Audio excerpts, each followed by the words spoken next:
Kisah Sobat TV. Salam rahayu sedulurku semua. Semoga kita selalu diberikan kesehatan dan kebahagiaan, juga ketenangan dalam hidup. Sebelum mendengarkan cerita ini, alangkah baiknya sedulur kita bantu channel ini dengan memberikan like, komen, dan subscribe.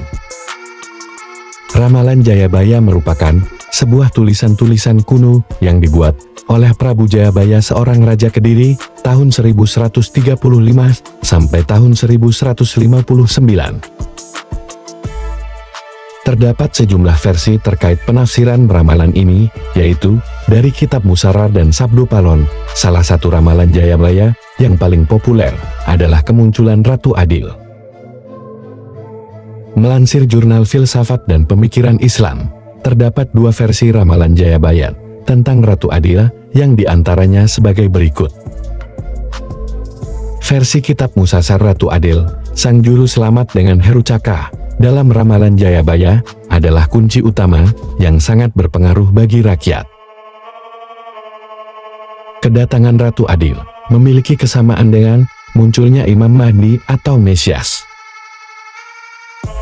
Risalah Jayabaya menunjukkan kehadiran Ratu Adil dengan lambang tunjung putih semun pudak sinompet, seorang berhati suci yang masih disembunyikan identitasnya oleh kegaiban Tuhan. Setelah selesai pemerintahannya, muncul zaman Kalabendu. Zaman Kalabendu merupakan zaman di mana banyak orang mengejar kepentingan pribadi dan banyak dikuasai angkara murka. Keadaan ini akan hilang dengan bergantinya zaman menjadi zaman Kalasubah, yang merupakan zaman kegembiraan rakyat. Zaman Kalasubah dikenal dengan munculnya Ratu Amisan yang juga disebut Sultan Heru Cakra. Dalam sejarah zaman Kalasubah, tahun 1801 sampai tahun 1900 dikenal tokoh Pangeran Diponegoro sebagai Ratu Adil yang melawan penjajah Belanda. Pangeran Diponegoro dalam sejarah mempergunakan gelar Sultan Abdul Kamit Heru Cakra Kabirul Mukminin Sayyidina Panatagama Jawa, Khalifat Rasulullah.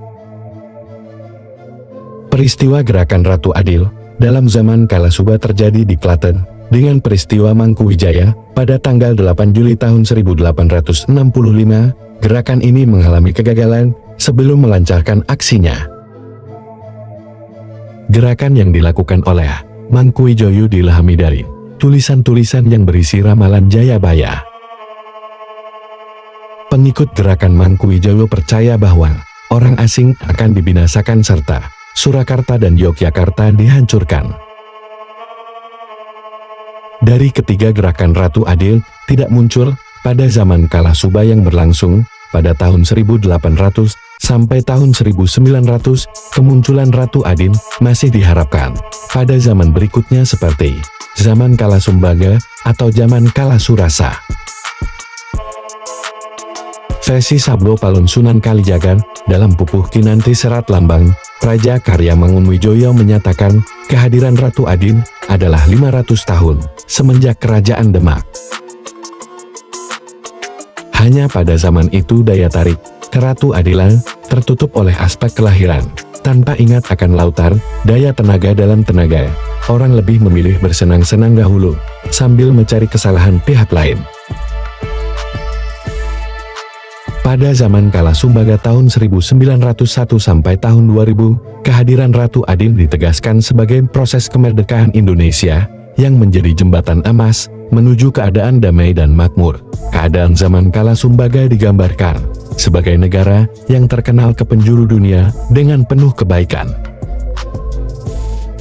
Peristiwa gerakan Ratu Adil ada dan mengakar sesuai pembelaan yang disampaikan Soekarno dalam persidangan Pengadilan Negeri Bandung tahun 1930 meter.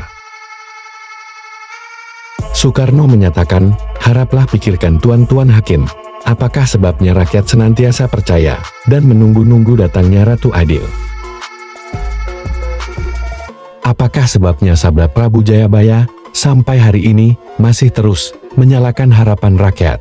Apakah sebabnya seringkali kita mendengar bahwa di desa ini atau di desa itu telah muncul seorang Imam Mahdi atau Heru Cakra atau turunan seorang wali sangah? tak lain tak bukanlah oleh karena hati rakyat yang menangis itu tak berhenti-hentinya, yak habis-habisnya menunggu-nunggu atau mengharap-harapkan datangnya pertolongan.